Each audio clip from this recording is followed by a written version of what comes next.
முன்னெச்சரிக்கை அந்த அடிப்படையில் நேரம் மாற்றம் தொடர்பாக அரசு ஐஏஎஸ் குழுவும் விவாதிக்கப்படலையா? இல்ல, இது முழுக்க முழுக்க இந்திய விமானப்படையோட பணி. அவங்களுக்கு வெதர் எப்படி இருக்கு, அந்த விமானங்கள் பறக்கும் சூழல், இதெல்லாமே இப்ப படகா இருந்தாலும் கப்பலா இருந்தாலும் விமானங்களா இருந்தாலும் மேல இருக்கிற இந்த இதை பொறுத்து தட்பவெப்ப நிலையை பொறுத்து அதுக்காக அவங்க முடிவு பண்ணிருக்கிறது தான். இதுல நாம அதுலயும் அவங்களையும் போய் குறை சொல்லிட முடியாது. அதுக்காக தான் அவங்க முன்னாடி சொன்னாங்க, இது மாதிரி வெயில் இருக்கும்னு தெரிஞ்சுதான் எல்லாரும் குடை எடுத்துட்டு வரணும், தண்ணி பாட்டில் தண்ணி எடுத்துட்டு வாங்க, தொப்பி போட்டு வாங்க, கண்ணாடி போட்டு வாங்கன்னு எல்லாத்தையும் சொன்னாங்க. சொன்னதுக்கு அப்புறம் தான் அவங்க நிகழ்ச்சி நடத்திருக்காங்க. இதுல யாரையும் அதான் இதை தயவு செய்து அரசியலாவே இதை நீங்க யாரும் இதை எடுத்துக்க வேணாம். இந்தியாவின் விமானத்துறைக்கு இருக்கிற அந்த கட்டமைப்பை உலகுக்கு வெளிப்படுத்துகிற ஒரு அற்புதமான ஒரு செயல்பாடு இது.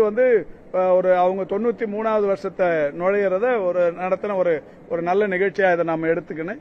இதுல இது ஒரு வருந்தத்தக்க நிகழ்வு. இதுல எந்த இதுவும் இல்லை.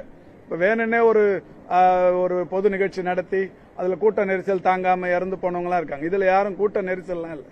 இது எல்லாமே வெயில் தாக்கம், ஹீட் ரிலேட்டட் தான். ஹீட் ரிலேட்டட் டீஹைட்ரேஷன், இது சம்பந்தப்பட்ட இறப்புகள் தான்.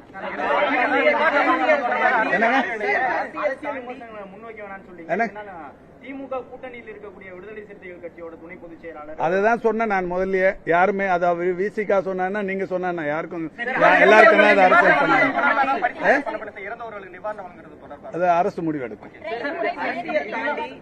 நேற்று இங்க இருக்கிற செய்தியாளர் எல்லாருமே களத்துல இருந்தவங்க தான் சார், மோஸ்ட்லி களத்துல இருந்தவங்க தான். அங்க பப்ளிக் ஸ்ட்ரகிள் ஆனதை நாங்க பார்த்தோம். அவங்க நிஜமாவே சஃபர் ஆனாங்க. அவங்க சொன்னது எங்க 15 லட்சம் பேருக்கு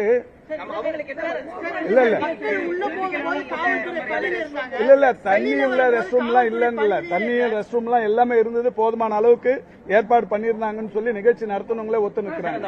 இல்லன்னு நீங்க எப்படி சொல்ல முடியும்? மெரினா கடற்கரையில இருந்து வாலாஜா ரோடு இருக்கும் சார், அது வழியா தான் எல்லாருமே மெட்ரோ ரயில் நிலையத்துக்கு போனாங்க. சுமார் லட்சக்கணக்கான மக்கள் அந்த ரோட்ல வந்தாங்க. ஒரு இடத்துல கூட மெடிக்கல் கேம்ப் அந்த ரோட்ல இல்ல, வாட்டர் கேன் ஃபெசிலிட்டிஸ் இல்ல. இது எல்லாமே அரசியல் ரீதியான கேள்வி. இல்ல எந்த அரசியலும் சாமானியர்களுடைய கேள்விதான். இல்ல மெடிக்கல் கேம்ப் அங்க இருந்தது. எல்லா இடத்துலயும் மெடிக்கல் 100க்கும் மேற்பட்ட மருத்துவர்கள் அங்க இருந்தாங்க. ஏர்போர்ஸ் டிபார்ட்மெண்டோட மெடிக்கல் விங் இருந்தது. இதை தாண்டிங்க நீங்க பீச்சில் இருந்து ஒரு 300 மீட்டர்ல தான் ஓமந்தூரார் மெடிக்கல் காலேஜ், 2 கிலோமீட்டர்ல தான் RGH ராஜீவ்காந்தி ஹாஸ்பிட்டல், ஒரு 3 கிலோமீட்டர் தான் ஸ்டான்லி, 1.5-2 கிலோமீட்டர்ல தான் ராயப்பேட்டா மருத்துவமனை. இப்ப இது மாதிரியான ஒரு மருத்துவ வசதி சென்னையை தவிர்த்து அது மெரினா ஒட்டி உலகத்துல வேற எங்குமே இருக்க முடியாது. அதனால மருத்துவ வசதி இல்லன்னு சொல்லிடாதீங்க. நீங்க நல்லா பாத்துருப்பீங்க, ஆம்புலன்ஸ் டிராபிக்ல சிக்கிச்சு 2 மணி நேரம் டிராபிக் இருந்தது.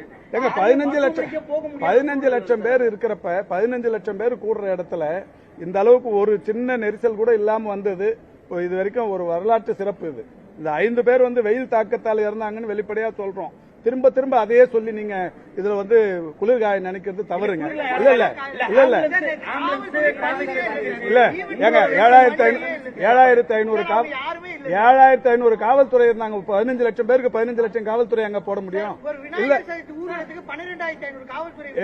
இதுக்கும் 7500 காவல்துறை, இது இல்லாம இந்த ஊர்காவல் படை, இது மாதிரி எல்லா இடத்துலயும் இருந்தாங்க. இல்லாமலாம் இல்ல. தயவு செஞ்சு நான் திரும்ப திரும்ப சொல்றேன், பத்திரிகையாளர்கள் உங்க டிவி ரேட்டிங்க கூட்டிக்கணும்.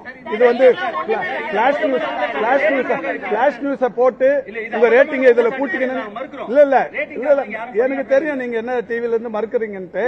இது ரேட்டிங் இன்க்ரீஸ் பண்ற இல்லங்க.